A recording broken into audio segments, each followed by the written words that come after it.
She was only 26, but already magistrates had called Joan Harrison a complete wreck of a human being. She was an alcoholic who mixed with down-and-outs, and on a winter night in 1975, Joan was brutally murdered. Her killer was never found. The identity of the man known as a hoaxer is another mystery. He sent letters and a tape to detectives hunting the notorious Yorkshire Ripper and derailed Britain's biggest ever murder inquiry. The Ripper was eventually caught and is in Broadmoor Hospital for killing 13 women. But the hoaxer, like Joan Harrison's murderer, has never been traced. Two unsolved crimes, both committed more than 20 years ago. But could the person who battered Joan Harrison to death also be the hoaxer? This man wants to solve the two mysteries that won't go away. He's been hunting the hoaxer, and he's found fresh information that's put police under pressure to reopen both the Harrison and the hoaxer inquiries.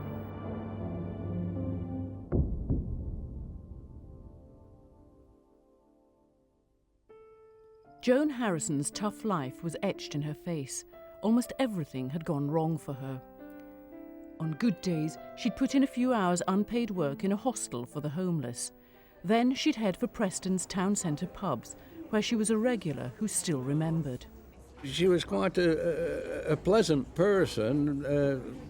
Sometimes she appeared to be a little bit disheveled. She wanted a good sprucing up, but she was a pleasant person, and I never, ever saw her propositioning men. She didn't have any convictions for prostitution. She didn't have any police cautions for prostitution.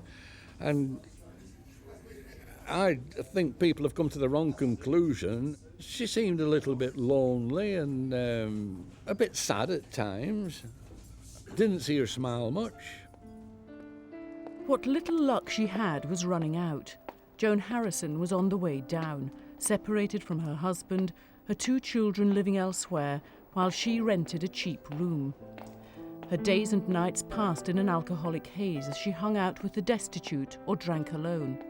She was destined for a life of obscurity, but her death changed all that. She was murdered violently in a backstreet lock-up garage. Her killer had had sex with her, then battered her in a savage attack with a blunt weapon. He'd bitten her breast, and the marks showed he had a gap between his front teeth. Crucially, forensic evidence showed the culprit was of a rare blood group. He was a B secretor. Another woman died violently weeks later, one of a series of killings that went on for 5 years. Women throughout the north were terrified as the serial killer eluded police to attack first prostitutes, then indiscriminately mothers, working women, teenagers. Well, I think it's about time he was caught. It's very, worrying for all the women that live here. I think it's terrible. They're a bit frightened to go out. I should think it would be at night. He left little forensic evidence in his perverted slaughter. He roamed back streets, leaving his victims in solitary places from Leeds to Bradford to Manchester. George Oldfield, Assistant Chief Constable of West Yorkshire Police, was in charge of the investigation. We're doing our best. We want him as much as you do. More so. With entire communities living in fear, police were under tremendous pressure. They were desperate for a new lead. In 1978 and 79, 3 letters arrived, postmarked Sunderland, from someone calling himself Jack the Ripper. Until then, the police hadn't been sure the Ripper was to blame for Joan Harrison's death. But in 2 of the letters, he claimed responsibility for it. He also gave inside information about another victim. And there was important forensic evidence. Whoever licked the envelopes shared the same rare blood group as Joan Harrison's murderer. He too was a B secretor. A 4th letter arrived with a tape-recorded message. I'm Jack. I see you are still having no luck catching me. I have the greatest respect for you, George, but Lord, the only time they came near catching me was a few months back in Chapeltown when I was disturbed. Even then it was a uniformed copper Experts called in to identify the distinctive voice agreed it was a Wearside accent, specifically Castletown in North Sunderland. As far as George Oldfield was concerned, the voice of the man who signed himself Jack the Ripper probably was the Ripper, and Joan Harrison was among his first victims. Before, we know we've been looking for a man, and there are literally millions, and we didn't know where he came from. But now that we can localise the area, the field is not appreciably, as I'm sure you must agree. Almost overnight, the investigation switched from West Yorkshire to Sunderland. It was one of the worst blunders of modern policing. A local operations centre was set up, along with a Ripper hotline. It was inundated with calls from people who thought they recognised the voice. Thousands of men with Sunderland or Geordie accents were interviewed and samples of handwriting and saliva taken. To Broadmoor, is it? My name's Clark. I'm a police officer with the Sunderland Police. I'm not quite For a while, the tape was played on the hour, every hour on the streets of Castletown. It was heard in pubs and clubs. It was broadcast on radio and television until it seemed no one in the country could have failed to hear what George Oldfield thought was the voice of a killer. See you soon. Bye. Police were swamped with information. These were pre-computer days, and they lost control of the paperwork and index cards. But as they scoured the streets of Wearside, 3 more women died elsewhere. Gradually, doubts were raised about whether the voice that was the most infamous in Britain really was the Ripper. Olive Smelt was a Ripper survivor. I said all along, he's not a Geordie. The man who spoke to me was a Yorkshireman. They really believed he was a Geordie. And I said, when you meet this man, if it's him who spoke to me, you will get a shock. When Peter Sutcliffe was arrested, it was clear that the police had been completely wrong. They were victims of a dreadful hoax, which the serial killer called divine intervention. Sutcliffe came from Bradford. He'd written no letters and sent no tape recording. £1 million had been wasted publicising the tape and letters. But the immeasurably higher cost was the lives of the 3 women murdered while police hunted the hoaxer. The last victim was a student, Jacqueline Hill. That man has a lot to answer for. He's obviously got quite a few deaths on his conscience for the rest of his life. Do you believe that if he hadn't sent that tape and hadn't made those letters, Jacqueline could be alive today? I'm sure of it. Definitely. At Peter Sutcliffe's trial in the Old Bailey, he admitted killing 13 women. But there's one murder he's always denied, that of Joan Harrison. The files on the hoaxer and Joan Harrison have never been closed. But 20 years on, Patrick Lavelle, an investigative journalist on the Sunderland Echo, is pursuing both cases. What he needed to help solve them was fresh evidence that could be tested with the latest scientific methods. In June 1999, on the 20th anniversary of the release of the hoaxer tape, Patrick Lavelle published a book about the hoaxer, and a television documentary was transmitted across the north of England. It prompted viewers to offer new information about who the hoaxer might be. As a result of the programme, more information came in as to the possible identity of the hoaxer. In all, about 50 people called, and 25 suggested names. We looked at this information and listed it all and sent it off to police. Our hoaxer profile was drawn up by looking at the content of the letters and tapes and forensic evidence, including some found at the scene of Joan Harrison's murder. There was his handwriting, his voice. He was a bee secretor. Oil on the letters suggested engineering connections. His letters, which talk about the killing in Preston, graphically described his loathing of prostitutes. Dr. Carl Roberts is a criminal profiler who drew his own conclusions from all the information.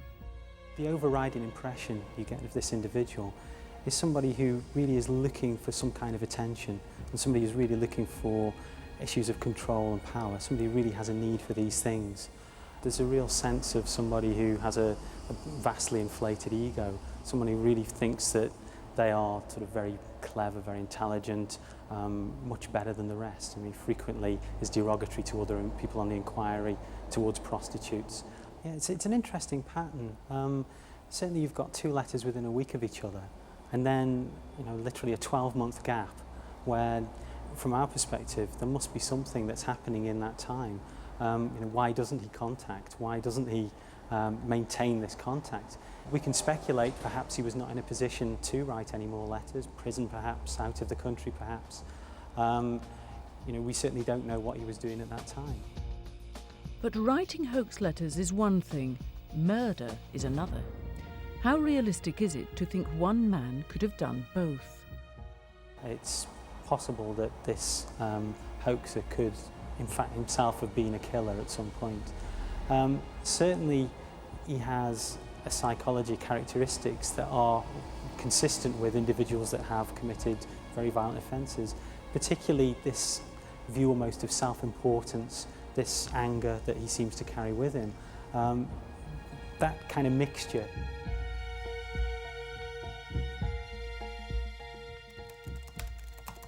We looked at the information ourselves and basically whittled down the 25 names to 5 potential suspects who we thought had quite a few characteristics similar to the profile of the hoaxer.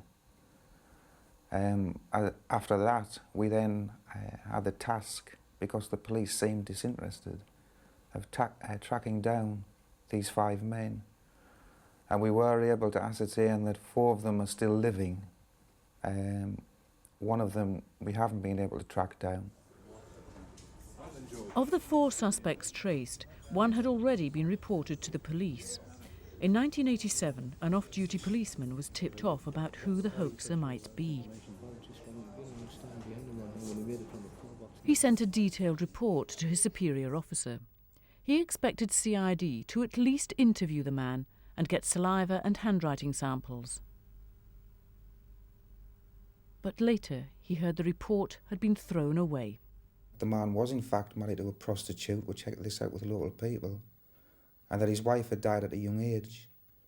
And it turns out that he did have, through information we obtained from a marriage certificate, links with Bradford through his employment history and also engineering. But one of the most important things we were told by an informant who was very well known to this man's former wife is that he once confessed to her that he had killed a woman. Now obviously this is something that we couldn't check out. It was something that was needed to be checked out by the police. In 1999, it was reported that police in Preston had a DNA profile of Joan Harrison's killer. If saliva samples could be obtained from any of our suspects, they too could be tested and profiles compared, if only to eliminate the men as suspects. With dogged determination and persistence, Patrick Lavelle managed to get 2 of them to address and lick envelopes without them realising why. Informed speculation was yielding hard new evidence to test scientifically. I came here to Preston with the names of 5 potential suspects, along with 2 envelopes. 2 of them men had sealed with their own saliva, which is just what the hoaxer did 20 odd years ago. After I handed the information and the material over to the CID in Preston, there was a period where there seemed to be nothing happening. The police seemed disinterested in the information we'd given them and the material we'd given them. In fact, to an extent that a senior officer at Preston, I was told, said he did not want the media setting the agenda. I found that incredible after we'd gone to the extent of getting this information in the first place, particularly the envelopes, and travelling here and handing them over. An ally was found in the House of Lords, the Home Secretary's advisor on policing, Lord Brian Mackenzie. He was a policeman for 35 years and former president of the Police Superintendents Association. I can understand their reluctance to go down the path of reopening the whole hoaxer inquiry, simply because it would require a lot of resources. And of course it is a very old crime. That was the hoaxer. But once we start talking about an undetected murder, as you know, an undetected murder never remains a closed file, and therefore I thought this was the key to getting the police to take some action. I wrote to Pauline Clare, the Chief Constable of Lancashire, telling her what my interest was, simply from a professional point of view, and also as a member of the House of Lords, and still interested, obviously, in detecting crime. The Harrison murder is still undetected, and I felt it was worth at least applying a few resources to check the evidence that had been unearthed by obviously yourselves and Patrick Lavelle. It's very real progress, and there's a lot of good work, I think, being done, certainly worth in further investigation. That was 4 months ago when we handed the material over. I've now been told that a team of 3 detectives is carrying out an internal review of all the evidence, including the evidence we've provided. Then a decision will have to be made about whether they fully and formally reopen the inquiry, not just into the murder of Mrs. Harrison, but obviously the inquiry into the hoaxer. But the man who most closely fits the hoaxer's profile, the prime suspect, has been elusive. Now we've discovered another important lead. While police from West Yorkshire and Northumbria were scouring the streets of Sunderland looking for the hoaxer, thousands of servicemen were with British regiments abroad. But some of them are believed to have been on army exercises near Preston in 1975, around the time when Joan Harrison died. Then they were posted overseas. It was a forces broadcast of the hoaxer's voice that riveted a squadron sergeant major and brought one particular soldier to mind.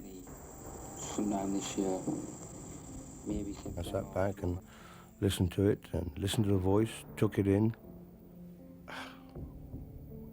Yeah, I agreed with him wholeheartedly. It was the voice.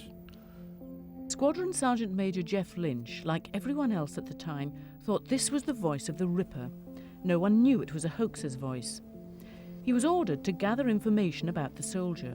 The implications were enormous. There were a number of things that were fitting together. There was the strong Geordie accent with a lisp. There was the height, the stocky build, the access to engineering tools. There was the left-handedness of the guy, the strength of the guy, and also his blood group. Now, the blood group, I can't remember exactly what the blood group was, to be honest with you, but I know that the blood group that was published in the newspaper was the blood group that was kept on his medical records and was on his ID card at the time. The Special Investigation Branch of the Royal Military Police, they came in and they suggested that we got some more leave passes out for him, which covered his area, covered his time.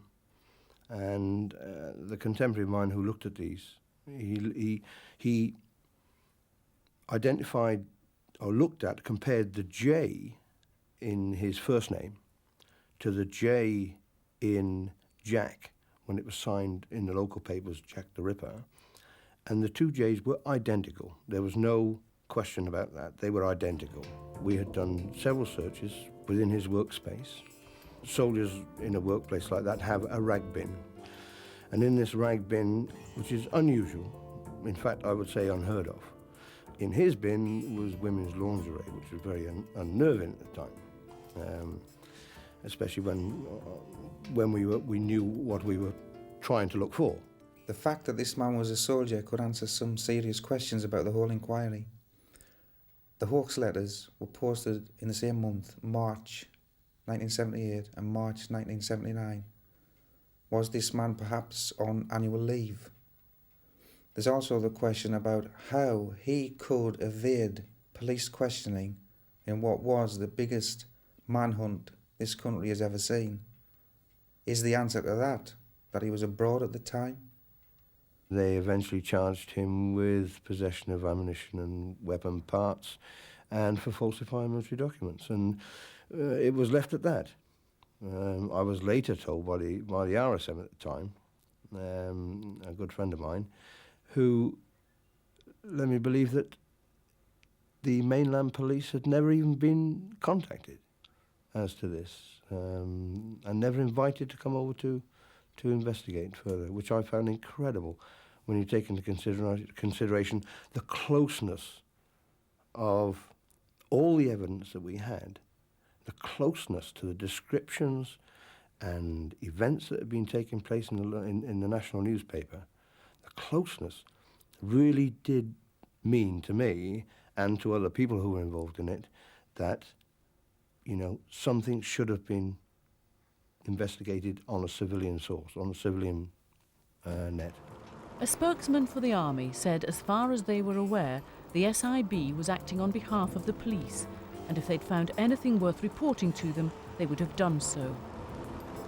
Although Lancashire Police may reopen the Harrison hoaxer investigation, the two other forces involved have been cool about the subject.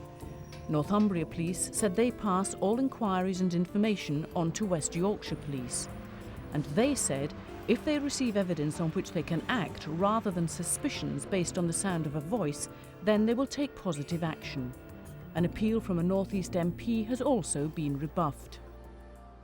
It was not a happy period for the police. I think they will regard it as a substantial embarrassment at the time where they switched the massive resources of the Ripper inquiry into Wearside, spent a lot of time, energy and money while the real Ripper was murdering people around in the UK. And I suspect you know, it's not a period they look back on very fondly, and that could well be a reason you know, why they don't wish to reopen this inquiry.